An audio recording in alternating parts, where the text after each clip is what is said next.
Mas Agus, Ya, hari ini ada Pil Wali Kota Surabaya. ya, Butuh sosok calon wali kota seperti apa yang bisa menggantikan posisi Risma untuk 5 tahun ke depan bagi Surabaya? ya. Jadi Surabaya itu setelah dipimpin oleh Pak Bambang DH dan Bu Risma, itu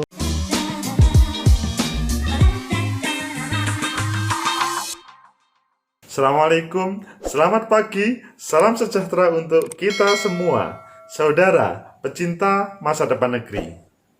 Hari ini adalah hari yang istimewa karena Rabu 9 Desember 2020 tercatat sebagai hari pemungutan suara coblosan Pilkada 2020. Kompas TV mengajak dialog dengan tema yaitu mencari pengganti Tri Risma hari ini. Ya, Wali Kota Surabaya, Ibu Tri Risma hari ini sudah waktunya untuk regenerasi. Sebetulnya kita atau saya diundang untuk 3 segmen. Ini adalah review yang segmen pertama, yaitu mencari pengganti Tri Risma hari ini. Ditemani oleh Mas Wahid, ya Biro Kompas Jawa Timur, tetapi disiarkan secara nasional. Ayo kita ikuti seperti apa 9 pertanyaan. Wah, Mas Agus, ya, hari ini ada Pil Wali Kota Surabaya. ya. Butuh sosok calon wali kota seperti apa yang bisa menggantikan posisi Risma untuk 5 tahun ke depan bagi Surabaya? Iya. Jadi Surabaya itu setelah dipimpin oleh Pak Bambang DH dan Bu Risma, itu terjadi kemajuan yang cukup lumayan, dan pada saat ini masyarakat Surabaya menginginkan kemajuan yang lebih dibanding dengan kemarin, meskipun ekspektasinya itu berbeda dengan ketika dibandingkan dengan Jakarta. Jadi kalau berbicara Surabaya, masyarakat itu tidak, meskipun sudah bangga terhadap Pak Bambang DH sama Bu Risma, tapi bagaimana bisa lebih untuk membangun Surabaya. Ini beban atau challenge atau tantangan atau justru sesuatu yang harus kita teruskan bagi wali kota ke depan? Menurut saya sebuah tantangan yang berpeluang bagi keduanya, karena berbicara kemacetan belum 100% selesai, banjir belum 100% selesai, begitu juga permasalahan-permasalahan yang lain. Dan itu sebetulnya kalau seorang pemimpin mampu menyelesaikan permasalahan tersebut, maka warga akan sangat bangga. Dengan 2 calon yang berkompetisi pada hari ini, apakah kira-kira sudah bisa menjawab dengan tuntutan warga Surabaya untuk meneruskan kepemimpinan Risma? Saya melihatnya kedua pasangan ini, pasangan 1 dan pasangan 2, itu merupakan peluang untuk menjawab kebutuhan yang saya sampaikan tadi. Dan keduanya menurut saya mampu untuk melanjutkan prestasi yang disampaikan Bu Risma, meskipun yang bersangkutan mempunyai cara pandang, satunya ke kanan, satunya ke kiri, tetapi keduanya mempunyai keinginan untuk memajukan Surabaya yang sebagai jawaban tadi. Jadi kedua pasangan calon memang sama-sama memiliki peluang yang kuat dan sama-sama punya potensi untuk bisa meneruskan kepemimpinan Tri Risma. Betul, jadi kalau kita berbicara peluang pasangan nomor 1, ya beliau karena bla bla bla bla, visi misinya bla. Selanjutnya, apakah debat visi misi atau bahkan kampanyenya sudah merupakan jawaban dari aspirasi warga kota Surabaya? Menurut saya ya relatif sudahlah. Meskipun kalau membutuhkan dialektika yang panjang, ya tentunya masih membutuhkan dilanjutkan nantinya. Kalau 3 kali debat publik, begitu juga mereka secara daring, online, media sosial atau media cetak yang lain atau media elektronik lain sudah menampilkan. Menurut saya itu sudah lebih dari cukup. Masyarakat Surabaya sudah mampu bagaimana memahami visi misi program pasangan nomor 1 dan pasangan nomor urut 2. Keduanya layak untuk tampil. Selanjutnya terkait dengan siapa yang berpeluang menang. Apakah Pak Eri Cahyadi sama Pak Armuji atau Pak Mahfud Arifin, Pak Mujiaman? Jawaban saya tentunya ya, mereka kedua pasangan ini yang mampu meraih simpati. Loh, kok begitu jawabannya? Iya dong, karena yang tahu terkait dengan hati atau aspirasi adalah mereka berdua. Visi misi program digunakan untuk menjawab terkait dengan apa yang menjadi aspirasi warga tadi, bukan hanya dibuatkan oleh tim yang kemudian keduanya tidak paham, satu tidak paham, dua tidak paham, atau dibuat hanya semacam angin surga saja, harapan yang tidak akan ada jawabannya. Itu menjadi masalah. Jadi visi misi program kemarin ada jawaban dan tergantung pada perkembangan, maksudnya perkembangan sampai hari ini. Selanjutnya terkait dengan bagaimana target partisipasi pemilih. Target partisipasi pemilih kalau berbicara KPU 77,5%. Itu yang distandarkan oleh KPU RI. Tetapi tentunya KPU Kota Surabaya, kok kata tetapi, iya dong, KPU Kota Surabaya pasti punya target, tetapi tidak menyampaikan kecuali 77,5%. Tetapi lagi pada pilkada sebelumnya itu tidak sampai 70%, bahkan tidak sampai 60%. Maka target tersebut sebuah harapan yang baik, sebuah motivasi untuk menghadirkan partisipasi pemilih yang baik. Apakah terpenuhi atau tidak? Semoga terpenuhi dalam jawaban sebelum selesai pada coblosan. Kalau sudah selesai baru kita tahu yang sebenarnya kan.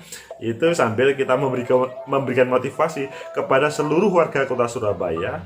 Karena kan dialog ini kan jam 7 sampai jam 9, karena yang dialog yang pagi, maka harus dimotivasi seluruh warga Kota Surabaya untuk hadir di TPS, apakah memilih satu atau memilih pasangan kedua. Selanjutnya, apakah optimis? Atau saya sebagai pengamat atau sosiolog politik lah sebetulnya, tepatnya sosiologi politik, karena melihat politik dari kacamata sosiologi.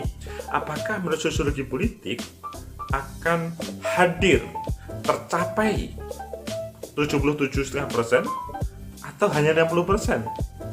Menurut saya memang kalau Surabaya agak berat, karena pertama berdasarkan pada sejarah sulit untuk mencapai 60%, apalagi 77,5%. Yang kedua adalah hari ini adalah hari-hari atau masih suasana pandemi. Memang Surabaya sudah bukan zona merah, tetapi urin itu belum menjadi kenyamanan bagi seluruh warga untuk datang ke TPS. Meskipun kita perlu mengapresiasi teman-teman KPU, yaitu sudah menerapkan protokol kesehatan. Setiap TPS yang saya lihat sudah ada protokol kesehatan. Dan KPU Kota Surabaya menjamin seluruh yang akan datang ke TPS akan aman dari ancaman COVID-19. Tetapi kan kita tidak bisa semacam mewajibkan, memaksakan kan. Memang ini adalah hak. Seandainya mereka hadir itu bagus, tetapi kalau tidak ya kita tidak bisa memaksakan. Meskipun secara demokrasi substansial, maka seharusnya mereka sadar untuk hadir. Dalam bahasanya ini adalah wajib untuk hadir, tapi hadir itu adalah dalam tanda kutip. Seandainya mereka sadar terkait dengan pentingnya demokrasi atau politik lokal dilaksanakan ini. Selanjutnya, pertanyaan selanjutnya adalah apakah terkait dengan visi misi sudah menjawab pertanyaan-pertanyaan, keraguan-keraguan dari para pemilih? Iya, saya katakan bahwa para pemilih itu sebetulnya relatif sudah terjawab dengan visi misi program. Meskipun mungkin ada beberapa hal yang belum terjawab. Ya, karena kan memang komunikasi itu kan tidak bisa secara langsung dengan seluruh warga kan. Ini suasana COVID sehingga tidak mampu untuk berkomunikasi langsung sang calon dengan warga, tim dengan warga. Yang paling banyak adalah yang paling dilihat banyak pada waktu debat ke-1, kedua ataupun ketiga, atau melakukan kampanye secara daring, media sosial satu arah, sehingga belum bisa menampilkan atau menjawab, merespon semua kebutuhan masyarakat. Meskipun sekali lagi secara sederhana relatif sudah menjawab semuanya. Apa yang menjadi PR yang akan menjadi pemenang? Ini pertanyaan ke-8. Apa yang menjadi PR bagi pemenang? Apakah nomor 1 ataupun nomor 2? Apakah PR-nya?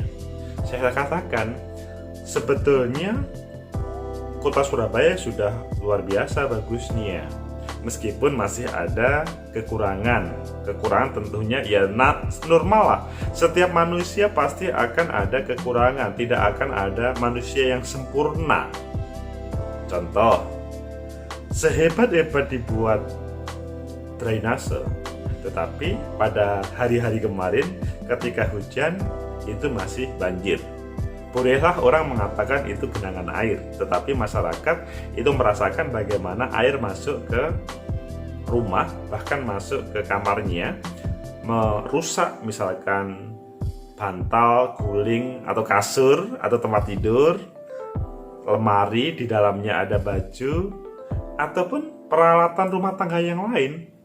Itu real. Bolehlah orang mengatakan itu genangan. Apa itu? Genangan. Tetapi real itu merusak. Bahwa itu merupakan PR siapapun yang terpilih nanti, nomor 1 ataupun nomor 2, itu yang harus diselesaikan pertama. Yang kedua, terkait dengan berbagai tempat bisnis di Surabaya yang belum bisa berjalan dengan baik. Contoh Pasar Turi. Ya, Pasar Turi setelah terbakar beberapa tahun yang lalu sampai hari ini belum bisa berjalan efektif sebagaimana dahulu. Begitu juga terkait dengan THR. Maksudnya tempat untuk belanja elektronik, kalau mungkin saudara mengenalnya adalah ya tempat untuk membeli laptop atau peralatan elektronik yang lainnya, itu adalah menjadi referensi bagi Surabaya dan Indonesia Timur. Tapi sekarang perkembangannya tidak bisa, maksudnya tidak seperti dahulu, dan masih banyak tempat lain yang merupakan PR bagi siapapun terpilih nantinya. Jalan yang sudah dikembangkan oleh Bu Risma, tetapi di dalam titik-titik tertentu ada beberapa tempat yang masih ada kemacetan. Sampah masih menjadi masalah. Jadi kita tidak mengatakan Bu Risma jelek, tetapi masih ada PR yang perlu disempurnakan. Siapapun orangnya yang terpilih nanti perlu segera menyelesaikan berbagai hal yang merupakan kebutuhan publik tersebut. Yang ke-9 adalah apakah dengan terpilihnya ini sudah betul bisa menjadikan Surabaya akan lebih baik? Ya pasti dong jawabannya. Semoga aja ini adalah calon-calon yang terbaik. Nomor urut 1, nomor urut 2, Pak Eri Cahyadi, Pak Armuji, pasangan nomor 1, pasangan nomor urut 2, Pak Mahfud Arifin dengan Pak Mujiaman. Semoga ini adalah yang terbaik, karena keduanya berproses yang luar biasa melalui partai politik, DPP partai politik, didaftarkan ke KPU, kemudian melakukan bla bla bla bla sampai debat, sampai hari ini bertahan untuk berkontestasi. Merupakan kader terbaik warga Surabaya untuk menghadirkan kepemimpinan kota Surabaya yang terbaik. Kedua pasangan nomor 1, pasangan nomor 2 adalah sosok pengganti Bu Risma. Jadi seandainya nomor 1 atau seandainya nomor 2 adalah terpilih, keduanya adalah sebagai sosok pengganti Bu Risma sebagaimana judul pada tadi, mencari pengganti Tri Risma hari ini. Semoga ada manfaat, semoga bisa menjadi motivasi membangun kota Surabaya. Like, subscribe, comment, and share. Selamat mencoblos dan selamat menerima siapapun yang terpilih, dan yang terpilih segera mengaplikasikan, realisasikan visi misi program untuk kebaikan kota Surabaya. Sampai jumpa.